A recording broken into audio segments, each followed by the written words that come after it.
একজন নারী যদি তার স্বামীর মনকে জয় করতে চায়, স্বামীর মনে বিশেষ একটা জায়গায় তৈরি করতে চায়, একজন নারী যদি চায় আমার স্বামী আমাকে বাদ দিয়ে আর কারোর দিকে চোখ তুলেও তাকাবে না, আমার স্বামী আমাকে বাদ দিয়ে কারোর দিকে ধাপিত হবে না, কারোর প্রতি আসক্ত হবে না, আজীবন আমার প্রতি আসক্ত হয়ে থাকবে, আমাকেই ভালোবাসবে, তাহলে সেই নারী কি আমল করতে পারে?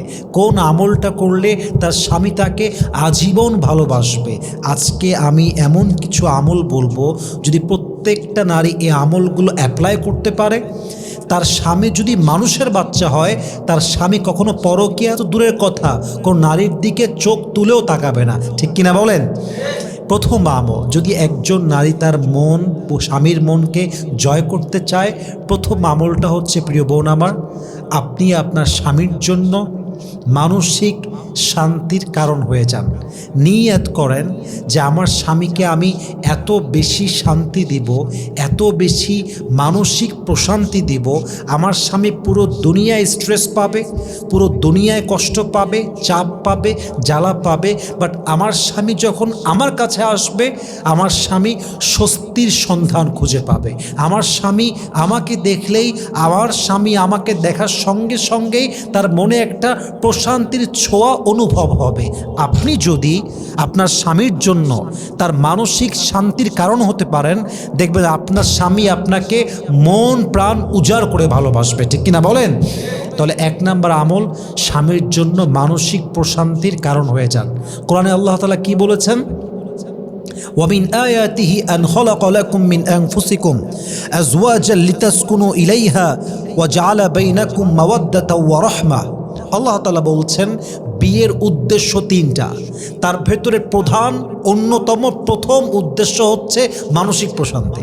তা আপনার স্বামী যদি আপনার প্রতি মানসিক প্রশান্তি খুঁজে না পায়, সে তো আরেক জায়গায় মুখ দিবেই, সে তো আরেক জায়গায় পরকীয়া করবেই। অতএব আপনি আপনার স্বামীর জন্য যদি মানসিক প্রশান্তির কারণ হতে পারেন, আপনার স্বামীর হৃদয় আপনার জন্য ভালোবাসা দিবে একজন, তিনি কে?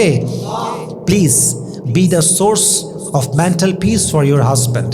স্বামীর জন্য মানসিক প্রশান্তির কারণ হয়ে যাবে, নাম্বার 1। নাম্বার 2, যদি চান আপনার স্বামী আপনাকে কলিজা দিয়ে ভালোবাসুক, স্বামীর প্রতি মারাত্মক লেভেলের আনুগত্যশীল হয়ে যান। এমনভাবে আনুগত্যশীল হবেন যে স্বামী যদি বলে ইয়েস, আমি বলবো ইয়েস, স্বামী যদি বলে নো, আমি বলবো নো। স্বামী হচ্ছে আমার বস, বস যা বলবে আমি বলবো ইয়েস বস, জি বস, যা বলবেন তাই হবে, হ্যাঁ বললে হ্যাঁ, না বললে না, করতে বললে করব, না করতে বললে তার তীর সীমানাও পা রাখবো না। আপনি আমার বস, আপনি আমার স্বামী, আপনি আমার জান্নাতের সঙ্গী, আপনি যা বলবেন আজীবন আমি তাই করে যাব। ঠিক কিনা বলেন? That should be a quality of righteous wife. একজন দিনদার ওয়াইফের গুণ হচ্ছে আমার স্বামী যা বলবে আমি তাই করব। স্বামী ইয়েস বললে ইয়েস, নো বললে নো, বাট ভ্যালিড রিজন হতে হবে। এমন কোনো বিষয়ে আদেশ হতে হবে যে আদেশটা ইসলামের শরীয়ত সম্মত হবে। শরীয়ত সম্মত কোনো আদেশ আমার স্বামী আমাকে দিবে আর আমি আজীবনেও মানব না, অবাধ্য হব, এটার বাহিরে যাব, এটা কোয়েশ্চেন গেলেও আমার লাইফে সম্ভব নয়। ঠিক কিনা বলেন? B someone like this. এমন একজন নারী হন যে নারী তার স্বামীর আদেশের বাহিরে একটা পাও ফেলতে চায় না। দেখবেন আপনার স্বামী আপনাকে কত বেশি ভালোবাসে।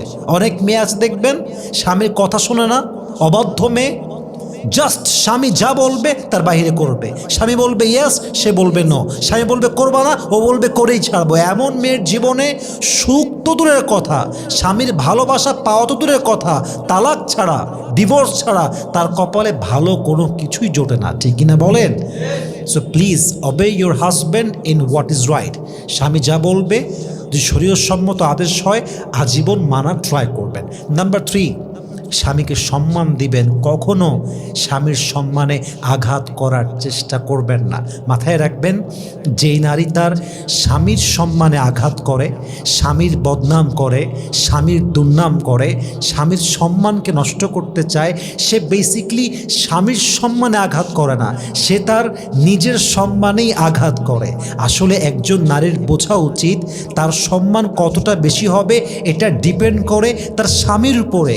স্বামীর সম্মান বাড়লে ওয়াইফের সম্মানটাও বেড়ে যায়, যে অমুকের স্বামী, অমুক স্বামীর ওয়াইফ হচ্ছে এইটা। আবার স্বামীর সম্মান কমে গেলে ওয়াইফের সম্মানটাও কমে যায়। ওয়াইফ চরিত্রহীন হলে স্বামীর দিকে মানুষ আঙ্গুল তুলে যে অমুকের বউ এইটা।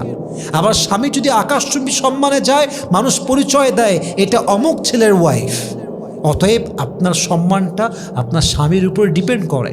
স্বামীকে সম্মান করবেন, স্বামী কিন্তু বুঝবে যে আমার ওয়াইফ আমাকে ডিসরেসপেক্ট করে না, আমার ওয়াইফ আমাকে ক্রিটিসাইজ করে কথা বলে না। যদি আপনার স্বামীর প্রতি আপনি শ্রদ্ধাশীল হতে পারেন, সম্মানকারিণী হতে পারেন, আপনার স্বামীর হৃদয়ে আপনার জন্য ভালোবাসা দিবে একজন, তিনি কে?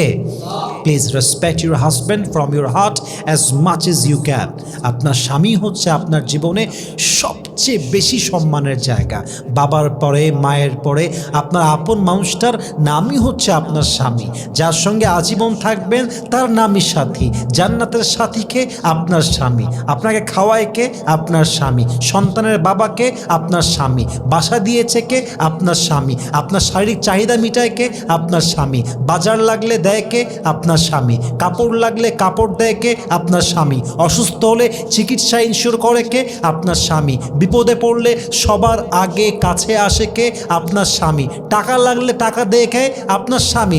সবই আপনার স্বামী। অতএব স্বামীকে যেই মেয়ে অসম্মান করে, তার মতো কুলাঙ্গার নারী, তার মতো চরিত্রহীন নারী, তার মতো অসভ্য নারী, কপাল পোড়া হতভাগা আর কেউ হতে পারে না। ঠিক কিনা বলেন? Respect your husband from your heart. স্বামীকে কলিজা দিয়ে সম্মান করবেন, মন ভরে সম্মান করবেন, মাথা নিচু করে সম্মান করবেন। আল্লাহ প্রত্যেকটা মেয়েকে স্বামীর প্রতি শ্রদ্ধাশীল হওয়ার তৌফিক দান করুক। পড়েন সবাই আমিন। 4 নাম্বার, যদি আপনি আপনার স্বামীর মনকে জয় করতে চান, আপনি যদি চান আপনার স্বামী আপনাকে ভালোবাসবে, স্বামীর প্রতি কৃতজ্ঞ হয়ে যান। স্বামীকে বলেন, যান আপনি যা দিয়েছেন তাতেই আলহামদুলিল্লাহ, যা দিবেন তাতেই আলহামদুলিল্লাহ। কম দিলেও আমি খুশি, বেশি দিলেও খুশি, একদম কম দিলেও খুশি। আপনি আমার সঙ্গে আছেন, আমার আর চাওয়ার মতো কিছু নেই। আপনি আমাকে ভালোবাসেন, আমার কাছে পাওয়ার মতো আর কিছু নেই। আপনার সঙ্গে থাকতে পারলে কুঁড়ে ঘরেও থাকতে পারবো, আর আপনাকে ছাড়া দামি প্রাসাদেও আমার মনটা টিকবে না। ঠিক কিনা বলেন? অতএব স্বামীর প্রতি কৃতজ্ঞ হয়ে যান। স্বামী আপনাকে যেমনেই রেখেছে তেমনেই খুশি হয়ে যান। আপনি যেমনে রেখেছেন তাতেই আমি খুশি। আপনি আছেন বলে আমি সুখে আছি, আপনি আছেন বলে আমি আমার পরিচয় নিয়ে বাঁচতেছি, আপনি আছেন বলে আমি আমার মাথা গোজার ঠাঁই পেয়েছি, আপনি আছেন বলে আমার পরিবারের কাছে আমার সম্মান আছে, আপনি আছেন বলে আমার রিজিক নিয়ে চিন্তা করতে হয় না, আমাকে কামাই করতে হয় না। আপনি আছেন, আমি আছি। আপনি না থাকলে আমার পুরো জীবনটাই শূন্য হয়ে যাবে। ঠিক কিনা বলেন? স্বামীর প্রতি গ্রেটফুল হন, শুকরিয়া আদায় করেন যে আপনি আমার জীবনের সব কিছু, আপনাকে ধন্যবাদ এত সুন্দর লাইফ আমাকে দেওয়ার জন্য।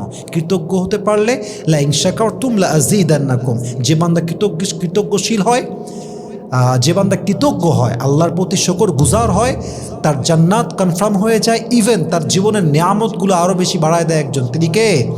আল্লাহ আমাদের সবাইকে, প্রত্যেকটা নারীকে কথাগুলো বোঝার তৌফিক দান করুক। পড়না আমিন।